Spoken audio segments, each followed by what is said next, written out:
Hello and welcome to another exciting edition of Jamaica Magazine. I am your host, Audrey Williams.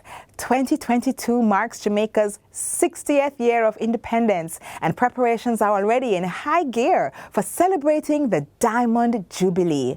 With Emancipation Day just a stone's throw away, I want to implore you to not only think of the festivities, but also ways we can join in the movement of reigniting Jamaica for a greater tomorrow. You may be wondering where to start. Don't worry, today we look at ways to move Jamaica in the right direction. So, sit back and relax. Soon come back. No matter where in this world I go, I am a Jamaican. Jamaica comes alive as we celebrate 60 years of independence, our Diamond Jubilee.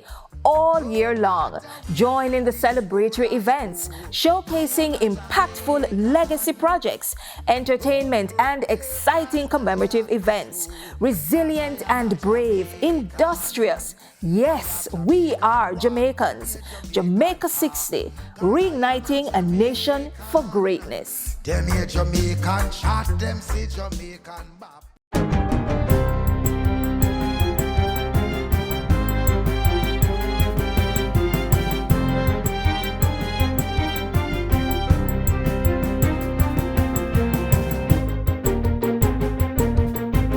Good day, I'm Theodore Henry, and this is your JIS News for Friday, July 29, 2022.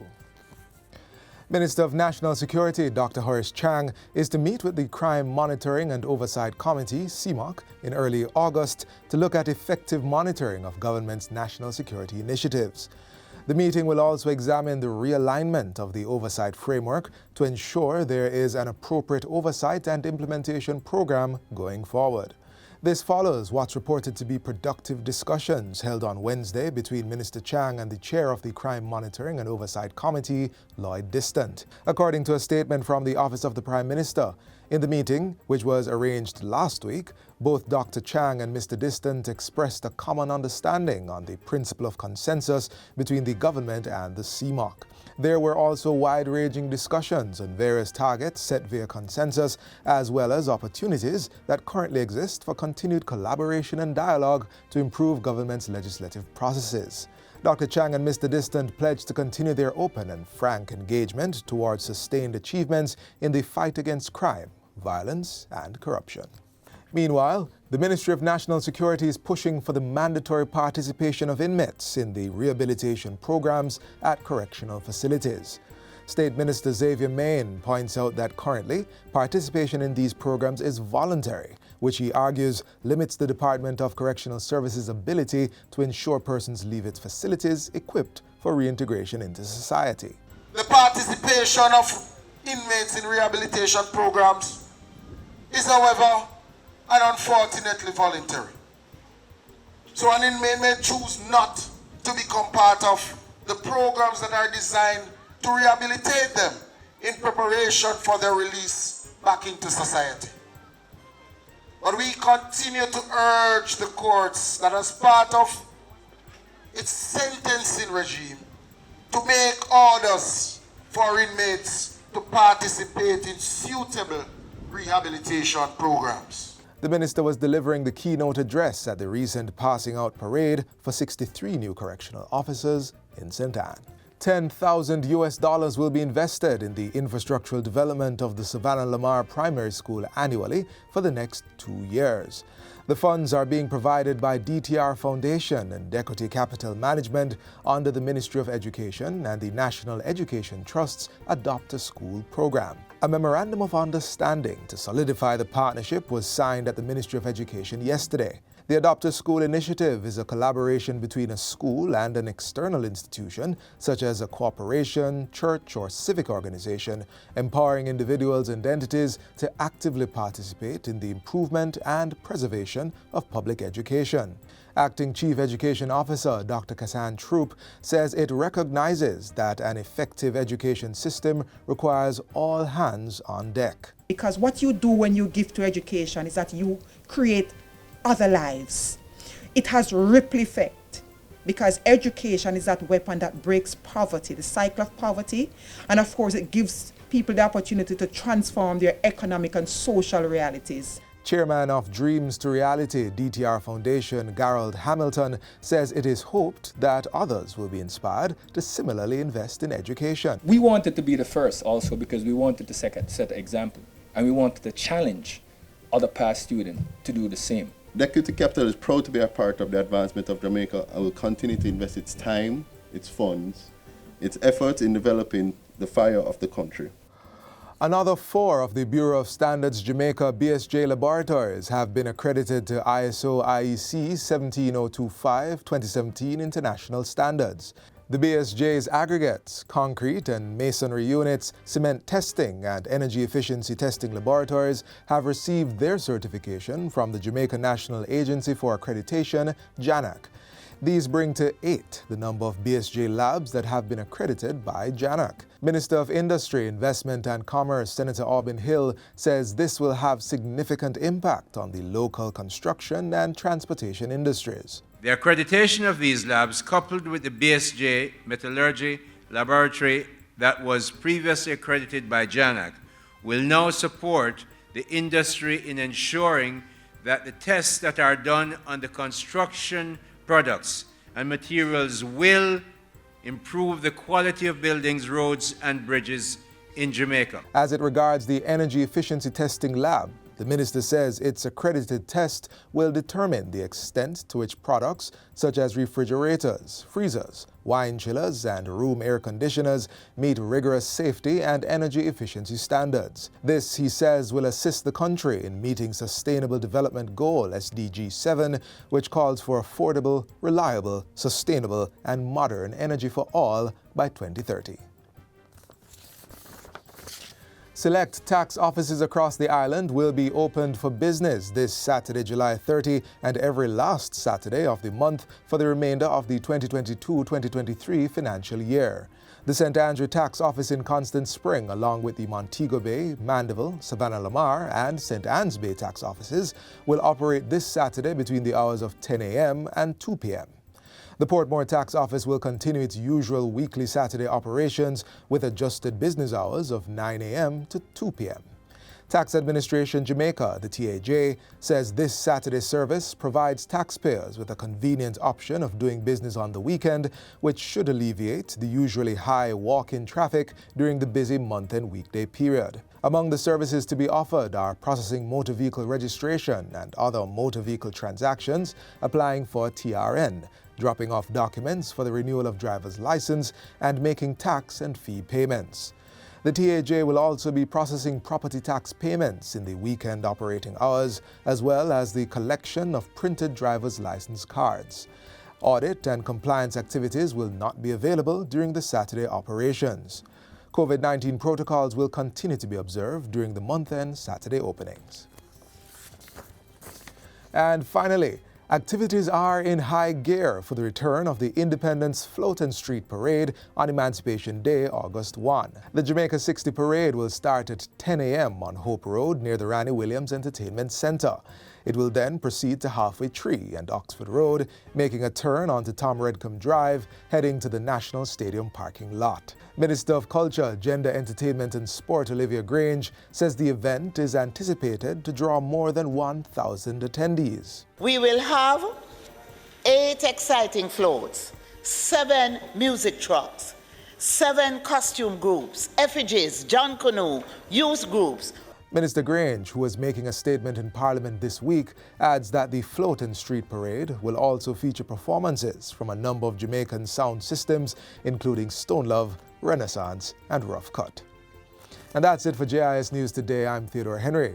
Thanks for watching.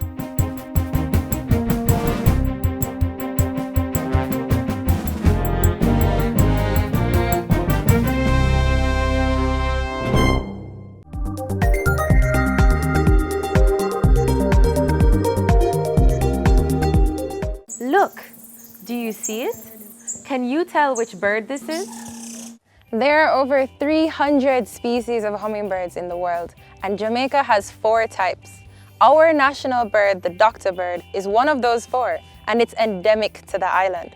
That means it's only found right here in Jamaica.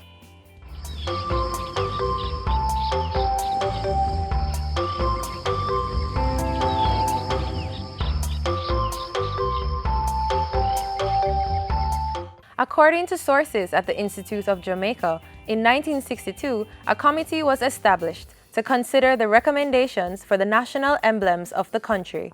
It was at that level that the red-billed streamer-tailed hummingbird, or doctor bird, was chosen to be Jamaica's national bird. We actually have two species of streamer-tails. One is the red-billed streamer-tail, one is the black-billed streamer-tail.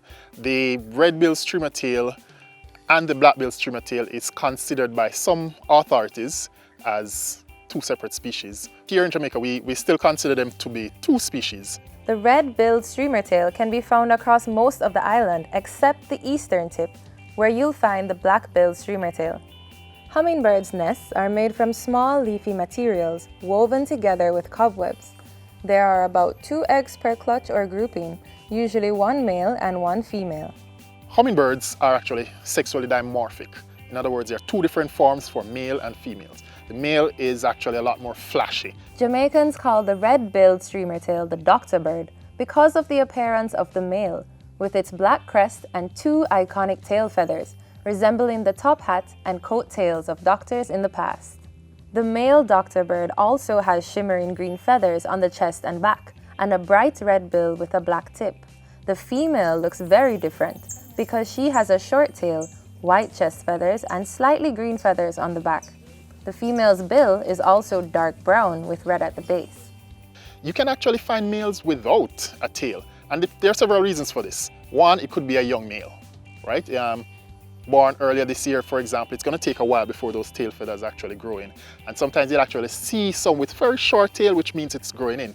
Another reason they might lack a tail is that they might have molted it. That is, they change their feathers. After the feathers get worn out, they actually drop them and a new set of feathers actually grows in. Sometimes you'll find a male with one tail feather. It lost it for one reason or the other. You know, it broke off. They could be fighting with each other and actually lost a tail feather.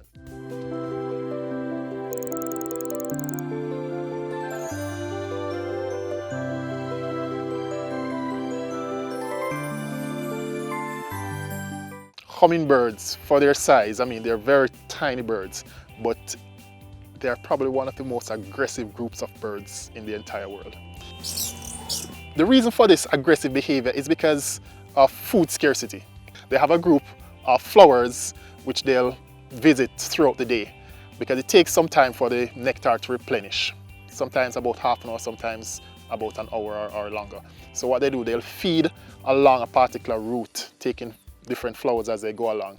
And so once they finish feeding, they'll defend that area until it replenishes. Hummingbirds flap their wings in a figure-8 motion, allowing them to change direction quickly as well as hover.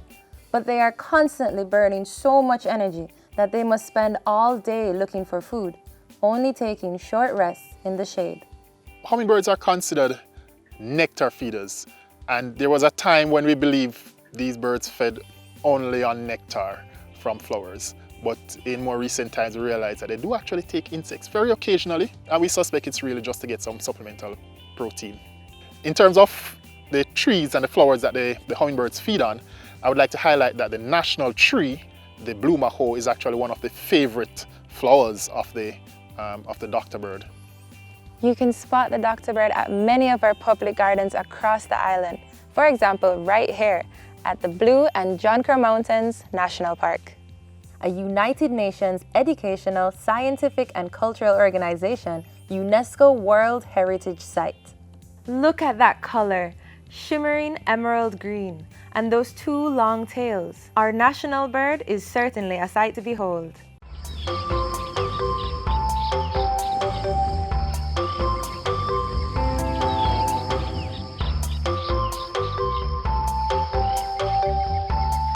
What a way you're full of our roots and culture. That must be Jamaica 60. Jamaica 60? What a piece of news, Miss Matty. I feel like my heart going boss up. Just in, the island of Jamaica is on the verge of celebrating its 60th year of independence. A holy way of celebrating it. They say the people them come here, you know. But you see, when our people decide, say the other people them free paper, burn up, them say if it's war, start it, whatever. We all collect medal pants up right here. Medal. Amount of tongue we give them, you know. These celebrations are slated to begin on January 1st, 2022. Organized by the Ministry of Culture, Gender, Entertainment and Sport. We have more in this report. I am on site and planning activities are ablaze. Persons are advised to download the Reggae Jamaica app to know what it pre. Activities for the Jamaica 60 celebration. Yeah. I download the app to get the updates then.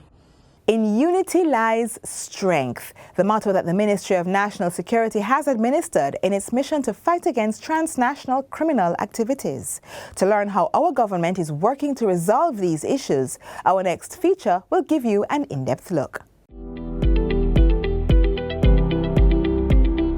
The CCOP Global Project, funded by the European Union Instrument Contribution to Stability and Peace under the European Union's Global Illicit Flows Programme, contributes to forging effective regional and global responses, such as strengthening mechanisms for cooperation within the region and with external partners, including capacity for real-time access to information and intelligence exchange. The Jamaica Defence Force has always been a part of the CCOP program. We continue to support it. We see the benefit and the force multiplier of being able to train together, share together, and build our capacity to tackle the common threats in the maritime space. As you've seen from our interdictions, we've seen guns coming through the ports, we've seen drugs coming through the ports, and of course illicit goods. And so we have to put what's necessary in place to deal with it. But the best way of doing it is a multi-agency approach. Obviously, we as the police see certain things. The JDF will see it, the Coast Guard, but also Customs Agency, key partner in this, will also see things. So we collaborate. The idea is to provide intelligence to the teams in charge of roamage in ports or in sovereignty waters. And the third goal of CCOP is to support, to strengthen a better regional and interregional cooperation between the beneficiary countries. It will result in an increase in the frequency of mentoring to the Joint Maritime Control Unit vessel search teams to twice per annum, utilizing both trainers from the UK Border Force as well as the French Customs. As this is intended to be the final phase of the project, and in an effort to ensure the sustainability, the project will collaborate with the Regional Security System of CARICOM to deliver a training of trainers program for the region. And so collaboration with the Joint Regional Communication Center of CARICOM will facilitate the provision of maritime intelligence element of this training. The Jamaica Customs Agency is proud to be a vital partner and a key member in this fight against transnational criminality. In unity there is strength, and when agencies reinforce each other, share information, resources, the outcome is more effective.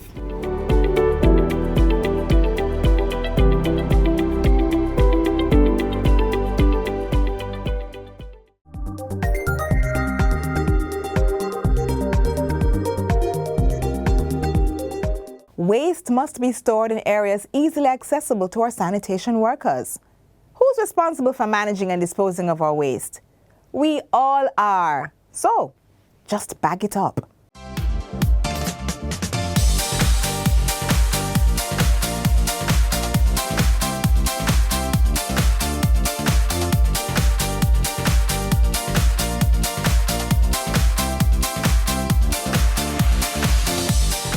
With our best effort, the National Solid Waste Management alone cannot clean up Jamaica, cannot clean up Maypen.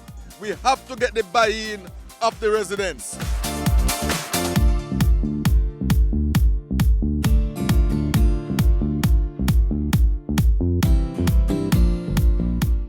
bag it up? Bag it up is simply saying to you, take responsibility for the solid waste that you generate. As small as an ice cement bag, paper, as small as a Wrigley's wrap, don't throw it out through the car window. Don't drop it at your foot. Put it in a bag, pack it up, bag it up, so that we can come and take it. We want to encourage containerization in the very minimum. We don't want you to believe that it's only when you have a lot of garbage that you must take responsibility for it.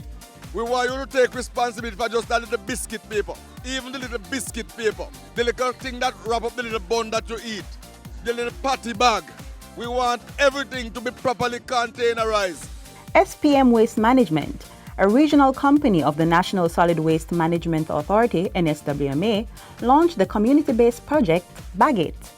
It seeks to address issues associated with littering in the town of Mapen-Carindon. Research shows that vendors and passengers in public transportation vehicles are among the main contributors to littering in the parish's capital. The Bag It campaign wants to change behaviors associated with improper solid waste management and implement effective measures for containerization. Mapen Town Centers is one of those heavily populated town centers. So we decided that Mapen Town Center is one of those areas that we should start by sending the message. We want residents to understand that with garbage not being properly containerized, right, it will contribute to the flooding of the garbage in the town. We have our sanitation crew who start to clean the town centers from as early as 4 a.m. each morning. But when you move through the town centers, like around 9, 10 a.m., it's like the town hasn't been swept. Bag It is one initiative that we are partnering with the Mapen Parish Council. We are partnering with the vendors, we are partnering with the taxi owners and operators, and we are partnering also with some of the businesses in the town centers. Now, we have made some bumper stickers to put on some of the taxi, and we will be asking some of these taxi owners, operators to help us to spread the message, to encourage passengers who traverse in their taxi on a daily basis not to throw the garbage through the window. As small as a box, you know, bag juice, whatever it is, it helps to contribute to flooding. So we want residents to desist from dumping. None of my passengers have to throw no garbage for out of my car. Because we have a bag, sit there. Any passenger in my car and throw things through my window, I throw them out of the car at the same time. I must leave it in the car, and at the end of the day I took it out, chuck it in the bin. Now, if persons want to eat in the car, and instead of them throwing the garbage outside the window, they can put it in the car, in the bag. As it relates to the vendors, we have made some bibs, and we'll be giving those bibs to some of the vendors in the market as much as possible. Now, with the bibs, what will happen is that they will wear the bibs, and the bibs will bear the sign Bag It, and also do the right thing. Now, we are asking the vendors in Mapen Town Centre to talk to some of their customers who come in on a weekly and a daily basis. Listen, look here, just stop throwing the garbage all over the market, because guess what? When the garbage clog up the drains, it helps the market to flood out. It's a good purpose that we should put our garbage in and don't litter the place and keep our surroundings clean.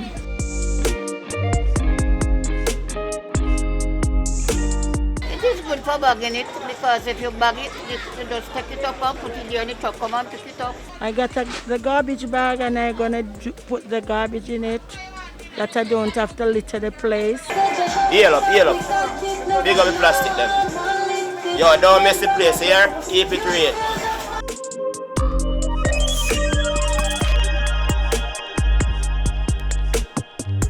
Across the country, you have different audiences, so we have to target various groups to help us spread the message. So the vendors will help us, the taxi owners, operators will help us, right? The people who own the supermarkets, restaurants, etc., we want them to help us as well. Right across Jamaica, we have the challenge where some people believe that they must just throw things out, they must just discard items at will. We want to inculcate in the minds of people from very early that we are responsible for the solid waste that we generate.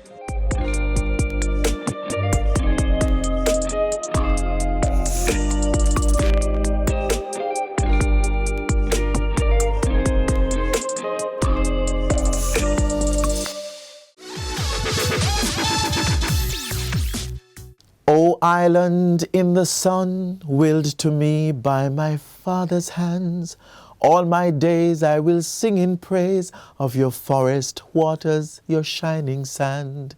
Songster Harry Belafonte, who performed this song in the late 1950s, imagined a place where there would be no pain, no sorrows, and no worries. A place that he acquired through a legacy left for him. This legacy captures the wealth from the sunshine, green forests, and flowing waters that push the sand to the shore. It's a legacy that we do not have to imagine because it is already in our possession. We've already secured land flowing with an abundance of resources. So for this Jamaica's 60th anniversary, we will build on what we have to create a brighter reality for the next generation in Jamaica, land we love. The wait is over. After a 2-year hiatus, the Dembe Agricultural, Industrial and Food Show is back. The 68th staging is set to begin on July 23 at the Dembe Showground in Maypen, Clarendon, under the theme, Grow Smart, Eat Smart. We want energy. We want excitement. We want us to be aggressively moving. This year's show returns with Villages for Youth in Agriculture, Children, Health and Wellness Village, along with livestock and agricultural and horticultural displays and much more. Festivities commence on Saturday, July 23 with a Farmers Run Walk in Clarendon. The National Farm Queen coronation and youth activities are set for Saturday, July 30. Sunday, July 31 begins a High Pro Dembe Gospel Extravaganza for patrons. For the finale on Monday, August 1, the event will culminate with a showcase of Jamaica's culture. Dembe 68 will be a great event. It will be entertaining. It will be exciting. Gates open from 8 a.m. to 10 p.m. daily. Admission $1,200 for adults and $600 for children. Tickets will be available at the gate.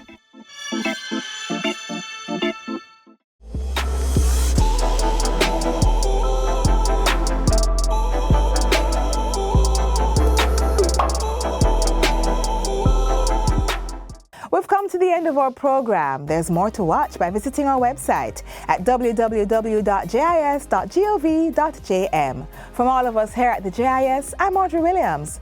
Bye for now.